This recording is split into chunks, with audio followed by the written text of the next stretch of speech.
Je pense que je suis plus mature qu'il y a quelques années. J'ai acquis aussi pas mal d'expérience, donc c'est plus facile pour moi de sortir de ma zone de confort. J'ai eu l'opportunité de partir quand j'étais plus jeune, mais je pense que le fait de sortir de mon pays, de sortir de mon environnement, c'est ce qui me faisait peur. En tout cas, c'est sur mon profil, donc c'était l'opportunité de venir ici et d'apporter aussi l'expérience que j'ai pu avoir et d'aider aussi les petites filles à devenir professionnelles dans leur pays. Ça serait mentir de dire que non. Je sais qu'elle va sortir d'ici la tête grosse comme ça, mais pour vrai, vraiment. Parce que là, en plus, j'évolue au même poste qu'elle. Elle parlait de maturité, mais c'est vrai qu'elle est arrivée ici avec beaucoup de bagages, beaucoup de maturité sur le terrain, parce qu'à l'extérieur, c'est à travailler. Mais vraiment, c'est quelqu'un à qui je peux aller poser toutes mes questions, elle va me le dire quand il y a des choses à corriger. Puis c'est vraiment une relation saine qu'on a entre les deux. Malgré que finalement, on est en compétition directe sur le terrain, mais c'est très sain. Puis je suis vraiment contente de pouvoir avoir une joueuse comme elle pour évoluer.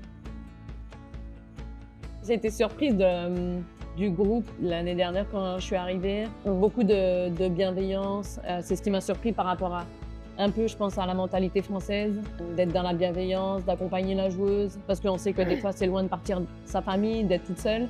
Moi, c'était un environnement inconnu. Mais vraiment, les filles, elles m'ont vraiment bien accueillie. Et puis, c'était vraiment cool. J'aime pas trop faire de déclarations, mais en tout cas, j'ai bien été accueillie. Puis, Laurie de Blainville, elle m'a vraiment accueillie comme il fallait. Donc, non, en plus, on est voisines de casier, donc on est vraiment très proches. Hein? Très, très proches. Comme ça. Dans le passé, j'ai fait des stages en enseignement, puis il y a des élèves de ces stages-là, de ces écoles-là qui viennent me voir. J'ai été là peut-être un mois, puis finalement, je vois qu'ils continuent à venir m'encourager dans mes projets. Donc, c'est dans des moments comme ça que je réalise qu'on a quand même un grand impact avec ce qu'on fait. Oui, on joue au foot, mais on est vraiment en train de créer un mouvement social, puis ça apparaît dans nos estrades. Je pense qu'on profite de la visibilité qu'on a pour pouvoir célébrer ce genre d'événements-là. C'est sûr que c'est le fun de pouvoir faire partie d'un projet qui supporte ces communautés-là. Je pense que ça va être rempli de couleurs de bienveillance, de bonheur, comme à tous les autres matchs, mais celui-là, ça va être particulier. Ça va être un match spécial où on espère qu'il y aura du monde, mais en tout cas, c'est les valeurs qu'on essaie de véhiculer au quotidien, d'être dans le partage, d'être dans la proximité avec les partisans, parce que on est des humains comme tout le monde. Oui, on joue au soccer, mais on est vraiment accessible et on donne aussi des exemples pour les petites filles de demain et on espère que ce sera un très bon jour. Ça fait partie de la culture ici, de se sentir chez soi, d'avoir un sentiment d'appartenance au logo. Puis ça passe aussi par le fait que chaque personne ici est un humain avant d'être une joueuse de foot. Donc je pense que dans notre groupe aussi, quand il y a quelqu'un qui est nouveau, on l'accueille avec les bras ouverts puis montrer que c'est comme ça qu'ici on fonctionne. Puis je pense que ça se ressent. C'est beau! Quand je bégaye pas, c'est beau, oui. Si j'avais un conseil à donner, en fait, ça serait de s'entourer de gens qui la font sentir ou le font sentir à sa place.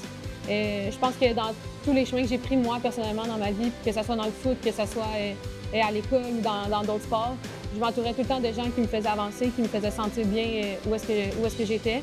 Donc, que ce soit dans le foot, parce que oui, ils nous encouragent, mais que ce soit dans n'importe quelle sphère de leur vie, de bien s'entourer puis de pas écouter les autres qui essaient de te ramener vers le bas. Je pense que c'est la clé pour se sentir bien dans sa vie. De croire en ses rêves.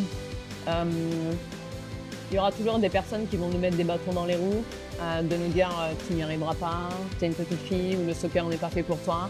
Ça, c'est des personnes qui ne sont pas intéressantes à notre vie, avec qui on peut pas évoluer.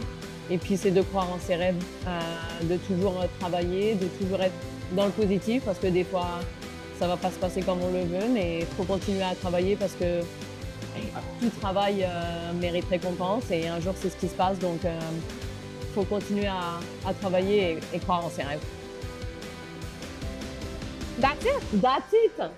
See you on the beach!